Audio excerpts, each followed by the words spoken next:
Hello friends, దొండకాయ పచ్చడి ఈజీగా చేసుకుందాం. దీనికి కావాల్సినవి దొండకాయలు, చింతపండు, పచ్చిమిరపకాయలు, వెల్లుల్లి, జీలకర్ర. దొండకాయని తరిగి పెద్ద పెద్ద ముక్కలుగానే తరుక్కోవాలి. బాండీ పెట్టాం. ఒక 30 దొండకాయలకి 10 పచ్చిమిరపకాయలు పడతాయి. దాంట్లోకి చిన్న గ్లాస్ నిండా నీళ్లు పోసుకోండి. చాలా చిన్న గ్లాసులు ఉంటాయి కదా. లిడ్ పెట్టేస్తున్నాను. ఆవిరికి ఉడికిపోతుంది. ఒక 10 నిమిషాల్లో ఉడికిపోతాయండి.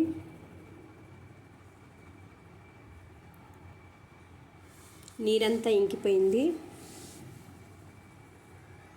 దీంట్లోకి 2 పెద్ద టీ స్పూన్లు ఆయిల్ పడుతుంది.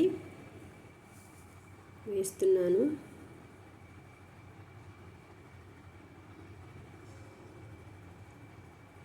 అటు ఇటు కదులుతుందండి, ఏమనుకోవద్దు.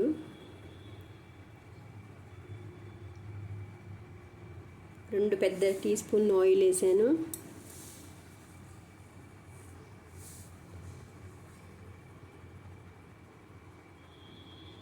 ముందే వాటర్లో ఉడికాయి కదా.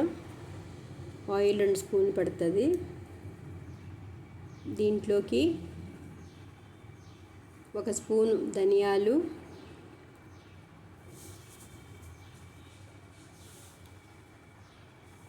వేపుతున్నాను.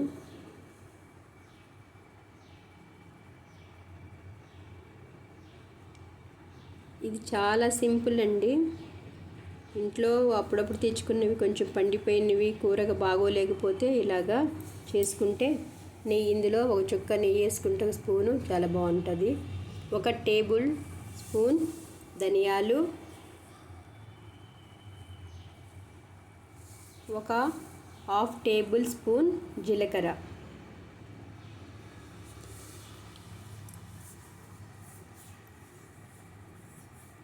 కొంచెం కరివేపాకు, 2 రెమ్మల కరివేపాకు చాలా మంచిదండి ఆరోగ్యానికి.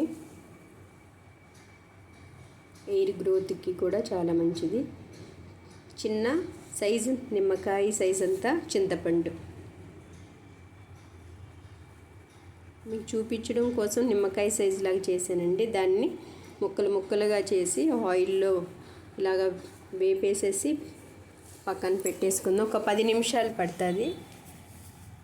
ఆయిల్లో ముందు నీళ్ళలో ఒక 10 నిమిషాలు, ఆయిల్లో ఒక 10 నిమిషాల సేపు ఉంచేస్తే సరిపోతుంది.